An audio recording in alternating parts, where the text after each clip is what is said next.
नमस्कार, मी अमोल मोरे आणि आपण पाहतात 20 डंका पैसा पुराण या आपल्या विशेष बुलेटिन मध्ये आपलं मनपूर्वक स्वागत. मित्रांनो, जगभरात आर्थिक घडामोडी वेगाने बदलत आहेत. एका बाजूला युद्धसदृश परिस्थिती, जागतिक बाजारातील अनिश्चितता, वाढते व्याजदर आणि बदलते व्यापार समीकरण यामुळे गुंतवणूकदार सावध झाले आहेत. तर दुसऱ्या बाजूला भारताची अर्थव्यवस्था सातत्याने मजबूत होत असून जगभरातील मोठ्या गुंतवणूकदारांचे लक्ष भारताकडे वेधले जात आहे. आजच्या विशेष बुलेटिन मध्ये आपण जाणून घेणार आहोत भारतातील स्टार्टअप क्षेत्रात जपानी बँकिंग समूह MUFG ने केलेल्या मोठ्या गुंतवणुकीबद्दल, RBIच्या तिजोरीतील सोन्याच्या वाढत्या सामर्थ्याबद्दल, सोनं आणि चांदी यांच्या बाजारातील मोठ्या उलथापालथीबद्दल, भारताच्या मुक्त व्यापार करारामुळे खुल्या होणाऱ्या जागतिक संधीबद्दल आणि दिवसाअखेरीस जोरदार पुनरागमन करणाऱ्या भारतीय शेअर बाजाराच्या कहाणीबद्दल. भारतीय स्टार्टअप क्षेत्रावरील जागतिक गुंतवणूकदारांचा विश्वास पुन्हा एकदा अधोरेखित झाला आहे. जपानची सर्वात मोठी बँकिंग आणि वित्तीय संस्था म्हणून ओळखल्या जाणाऱ्या मित्सुबिशी UFJ फायनान्शियल ग्रुप अर्थात MUFG ने भारतातील स्टार्टअप आणि तंत्रज्ञान क्षेत्रातील गुंतवणुकीसाठी तब्बल $250 म्हणजेच 2150 कोटी रुपयांचा निधी उभारण्याचा निर्णय घेतला आहे. जागतिक अर्थव्यवस्थेत अनेक आव्हानं असताना देखील भारताच्या डिजिटल अर्थव्यवस्थेवर दाखवलेला हा विश्वास अत्यंत महत्त्वाचा मानला जातो. कारण गेल्या काही वर्षात जगभरातील अनेक स्टार्टअपना निधी उभारणीच्या समस्यांना सामना करावा लागत होता. अनेक व्हेंचर कॅपिटल फंडांनी गुंतवणुकीचा वेग कमी केला होता. मात्र आता परिस्थिती बदलताना दिसत आहे आणि त्याचे सर्वात मोठे उदाहरण म्हणजे MUFGचा हा नवा फंड. भारत आज जगातील तिसऱ्या क्रमांकाची स्टार्टअप परिसंस्था बनला आहे. देशात 1.6 लाखाहून अधिक स्टार्टअप्स नोंदणीकृत आहेत. 100 पेक्षा जास्त युनिकॉर्न कंपन्या आहेत. तर fintech, healthtech, AI commerce, software सेवा आणि डिजिटल पेमेंट्स या क्षेत्रामध्ये भारतीय कंपन्या जागतिक स्तरावर आपला ठसा उमटवत आहे.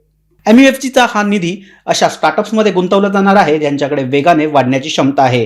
केवळ भांडवल पुरवणे हा या गुंतवणुकीचा उद्देश नसून भारतीय कंपन्यांनी जपानी बाजारपेठेत प्रवेश मिळवून देणे, जागतिक ग्राहकांपर्यंत त्यांना पोहोचवणे आणि तंत्रज्ञान भागीदारी निर्माण करणे हाही यामागील महत्त्वाचा हेतू आहे. गेल्या काही वर्षात MUFGचा भारतातील प्रवास पाहिला तर कंपनीचा भारतीय अर्थव्यवस्थेवरील विश्वास स्पष्टपणे दिसून येतो. 2022 मध्ये DMI फायनान्स मध्ये केलेली गुंतवणूक, यानंतर 2025 मध्ये श्रीराम फायनान्स मध्ये सुमारे $4.4 अब्ज ची गुंतवणूक आणि आता स्टार्टअप क्षेत्रासाठी स्वतंत्र निधी उभारण्याचा निर्णय ही त्या धोरणाचीच पुढची पायरी आहे. यामुळे आगामी दशकात भारत हे जगातील सर्वात आकर्षक गुंतवणूक केंद्र ठरणार असल्याचा विश्वास वाढत आहे. तर मित्रांनो, जगभरातील मोठ्या गुंतवणूकदारांचा भारतावर वाढता विश्वास हा निश्चितच सकारात्मक संकेत आहे. मात्र आर्थिक सामर्थ्य केवळ गुंतवणुकीवरच नाही तर देशाच्या आर्थिक सुरक्षेचा एक महत्त्वाचा आधार म्हणजेच त्याचा राखीव साठा यावर देखील अवलंबून असतं. आणि त्यामध्ये सर्वाधिक महत्त्वाची भूमिका बजावतो तो म्हणजे सोनं. भारतीय रिझर्व्ह बँकेच्या तिजोरीतील सोन्याचं महत्त्व गेल्या काही वर्षात मोठ्या प्रमाणात वाढलं आहे. आज RBI कडे असलेल्या सोन्याच्या साठ्याचे मूल्य जवळपास 11 लाख कोटी रुपयांपर्यंत पोहोचलं आहे. जागतिक बाजारात सोन्याच्या किमतींना विक्रमी दर मिळत असताना रुपयाच्या तुलनेत डॉलर मजबूत झाल्यामुळे या साठ्याचे मूल्य झपाट्याने वाढलं आहे. RBIच्या वार्षिक अहवालानुसार 31 मार्च 2026 रोजी केंद्रीय बँकांकडे 880.52 मेट्रिक टन सोनं होतं. विशेष बाब म्हणजे सोन्याचं प्रमाण फारसं वाढलेलं नाही, मात्र त्याच्या किमतीमध्ये झालेल्या वाढीमुळे त्यांचे एकूण मूल्य प्रचंड वाढले आहे. चलनाला आधार देण्यासाठी इशू विभागाकडे असलेल्या सोन्याचे मूल्य एका वर्षात तब्बल 64% वाढून 3.88 लाख कोटी रुपयांवर गेला आहे. तर बँकिंग विभागातील सोनं आणि गोल्ड डिपॉझिटचे मूल्य 7.06 लाख कोटी रुपयांवर पोहोचलं आहे. सोन्याचा वाढता वाटा भारतीय परकीय चलन साठ्यात देखील दिसून येत आहे. मार्च 2026 मध्ये परकीय चलन साठ्यातील सोन्याचा वाटा हा 8.3% इतका होता. तो मार्च 2026 मध्ये 17.2% पोहोचला. म्हणजेच अवघ्या 2 वर्षात हा वाटा दुप्पट झाला. यामागे एक महत्त्वाचं कारण म्हणजे जागतिक आर्थिक अनिश्चितता. जगभरातील केंद्रीय बँका आता सोन्याकडे सुरक्षित मालमत्ता म्हणून पाहत आहे. अमेरिकेतील आर्थिक धोरणे, भूराजकीय संघर्ष आणि चलनवाढीच्या भीतीमुळे अनेक देश सोन्याचा साठा वाढवत आहे. RBIने परदेशात ठेवलेले सोने भारतात आणण्याची प्रक्रिया देखील वेगाने सुरू ठेवली आहे. गेल्या आर्थिक वर्षात 168 मेट्रिक टनाहून अधिक सोनं भारतात परत आणण्यात आलं. यामुळे देशाच्या आर्थिक सुरक्षेला अधिक बळकटी मिळाली. भारतीय अर्थव्यवस्था मजबूत असल्याचा आणखी एक संकेत म्हणजे देशाचा वाढता परकीय चलन साठा. मार्च 2026 अखेरीस हा साठा 65.54 लाख कोटी रुपयांवर पोहोचला. आर्थिक सुरक्षेच्या दृष्टीने सोन्याचं महत्त्व वाढत असताना सामान्य गुंतवणूकदारांसाठी देखील सोन्याचं आकर्षण हे कायम आहे आणि त्याच सोन्याच्या किमतीमध्ये गेल्या 2 दिवसात मोठी उसळी पाहायला मिळत आहे. देशातील सराफा बाजारात गेल्या 2 दिवसात मोठी उलथापालथ पाहायला मिळाली. अवघ्या 2 दिवसात 10 ग्रॅम सोन्याचा भाव हा 3,210 रुपयांनी वाढला. दुसरीकडे चांदीच्या दरात 1,230 रुपयांची घसरण ही नोंदवण्यात आली. सोन्याच्या दरातील ही तेजी प्रामुख्याने पश्चिम आशियातील वाढत्या तणावामुळे आली आहे. अमेरिका आणि इराण यांच्यातील वाढते मतभेद, कच्च्या तेलाच्या किमती आणि जागतिक बाजारातील अनिश्चितता यामुळे गुंतवणूकदार सुरक्षित गुंतवणुकीकडे पर्याय म्हणून सोन्याकडे पाहत आहेत. दुसरीकडे चांदीच्या दरात मात्र एक वेगळंच चित्र दिसून येत आहे. औद्योगिक वापराशी संबंधित मागणी कमी झाल्यामुळे चांदीच्या दरावर दबाव हा निर्माण झाला आहे. परिणामी चांदीच्या किमतीमध्ये घसरण झाली आहे. भारताने गेल्या काही वर्षात मुक्त व्यापार करारांच्या माध्यमातून जागतिक बाजारपेठांमध्ये आपली उपस्थिती मजबूत करण्याचा प्रयत्न हा सुरू केला आहे. युनायटेड किंगडम, ओमान, न्यूझीलंड आणि युरोपियन युनियनसह विविध देशांशी असलेल्या व्यापार करारांच्या चर्चेमुळे भारतीय उद्योगासाठी मोठ्या संध्या या निर्माण झाल्या आहेत. या करारांचा सर्वात मोठा फायदा म्हणजे भारतीय उत्पादनांना कमी किंवा शून्य आयात शुल्कासह परदेशी बाजारपेठांमध्ये प्रवेश मिळणार आहे. यामुळे भारतीय वस्तू अधिक स्पर्धात्मक दरामध्ये उपलब्ध होणार. जगभरातील कंपन्या चीनवरील अवलंबित्व कमी करण्याचा प्रयत्न करत आहे. अशा परिस्थितीत भारत स्वतःला पर्यायी उत्पादन केंद्र म्हणून सादर करत आहे.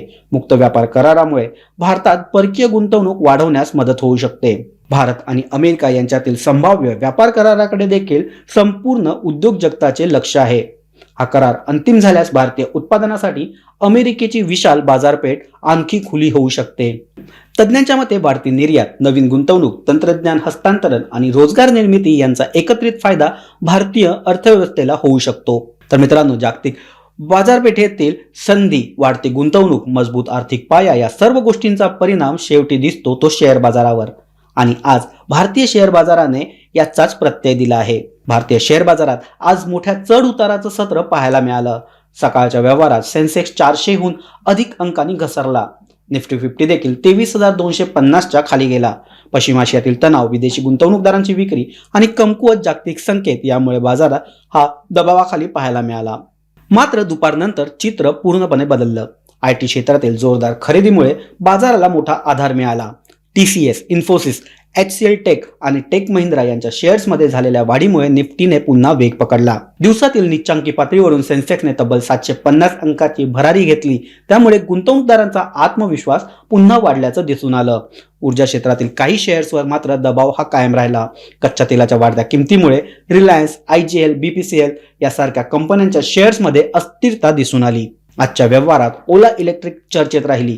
निधी उभारणीसाठी QIP जाहीर केल्यानंतर कंपनीच्या शेअर्सवर दबाव हा दिसून आला. विश्लेषकांच्या मते आगामी काळात पश्चिम आशियातील परिस्थिती, कच्च्या तेलाच्या किमती आणि विदेशी गुंतवणूकदारांचा निधी प्रवाह हे भारतीय बाजाराची दिशा ठरवणारे प्रमुख घटक ठरतील. तर मित्रांनो, आजच्या सर्व घडामोडी एकत्रित पाहिल्यास एक महत्त्वाचा संदेश स्पष्टपणे समोर येतो. याचा अर्थ असा की आव्हाने असली तरी भारताची आर्थिक वाटचाल योग्य दिशेने सुरू आहे. मात्र गुंतवणूकदारांनी आणि सामान्य नागरिकांनी बदलत्या परिस्थितीकडे लक्ष ठेवणं आवश्यक आहे. योग्य माहिती, योग्य नियोजन आणि दीर्घकालीन दृष्टिकोन यामुळेच आर्थिक यश हे मिळू शकतं. आजचं हे विशेष बुलेटिन तुम्हाला कसं वाटलं हे आम्हाला कमेंट करून नक्की सांगा. व्हिडिओला लाईक करा, मित्रांसोबत शेअर करा आणि 20 डंका चॅनलला सबस्क्राईब करायला अजिबात विसरू नका. धन्यवाद.